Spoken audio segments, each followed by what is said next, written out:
Hi, I'm Diana. Welcome to part 2 of choosing your most unique wardrobe that you will love.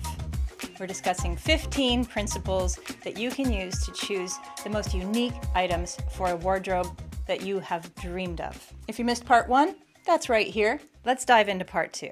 Number 6 is that you want to look for items in shapes that you adore. When I saw this kind of faux wrap dress, I didn't care about where I could wear it or would it make me look like an office lady in the 90s. I just love the shape. I loved this fabric and I can't help it, but I love shiny gold things. I'm a bit of a magpie, so let's try this on. And of course, I love it on. I love how it drapes. It actually kind of looks like a kimono robe. Look at the sleeves. Look at the wrap. Look at the low neckline. I love this thing. And I just don't think that if I wore this out to dinner, I'd see anybody else in it. I do feel like it's unique. I just have always loved this shape. I love robes. I've got 3 robes in my hand right now, and that's just a tiny part of my collection. So I know that I love robe shapes, and that's okay because that's very unique to me. I'm sure there's lots of ladies out there who don't give a fig about robes. A fig, or anything else for that matter.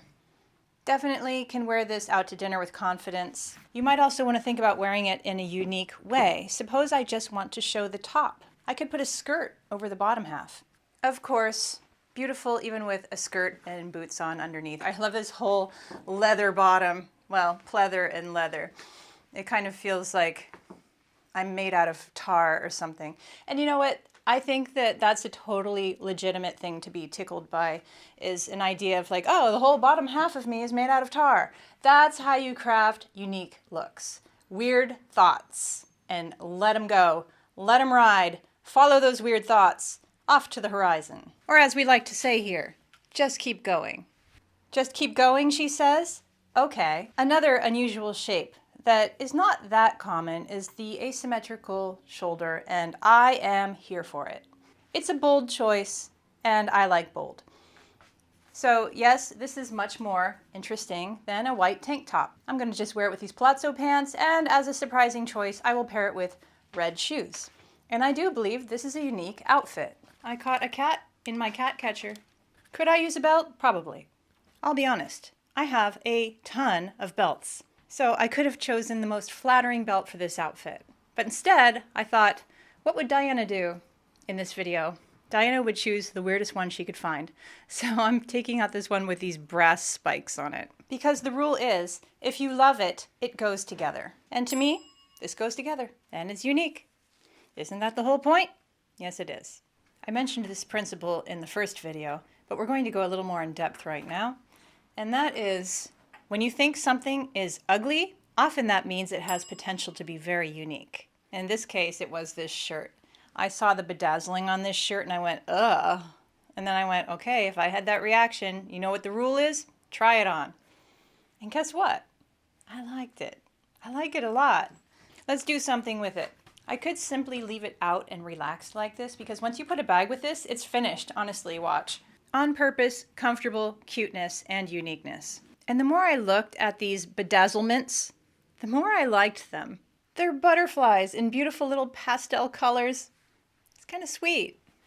I don't usually choose stripes either, but here we are in light blue and that makes everything better. And if you didn't like this relaxed shape, we could give it a cross and a tuck. You have to unbutton the bottom for this look. Okay, so instead of just tucking it straight in, I like to give it a cross before I tuck it in. And that gives it more of a wrap shape. You do want to give it a button or 2 up here so that it stays. So in this case, I want to give it a little more of a fun purse, something with color. I love the colors of this outfit. The pink, the green, the blue are all reflected in the pastel bedazzlements. How do you like my new word? I like it. And I'm really glad that I gave this shirt a try. And then when I looked at the tag, I went, oh, it's Nanette Lepore. So it's a nicer quality shirt and I didn't even realize it. And at first I just thought it was simply ugly. Give ugly a chance. And all the men in the distance say, I've been saying that for years. Number 8 is choosing unusual textures. And in this case, we're choosing pleather with ruffles.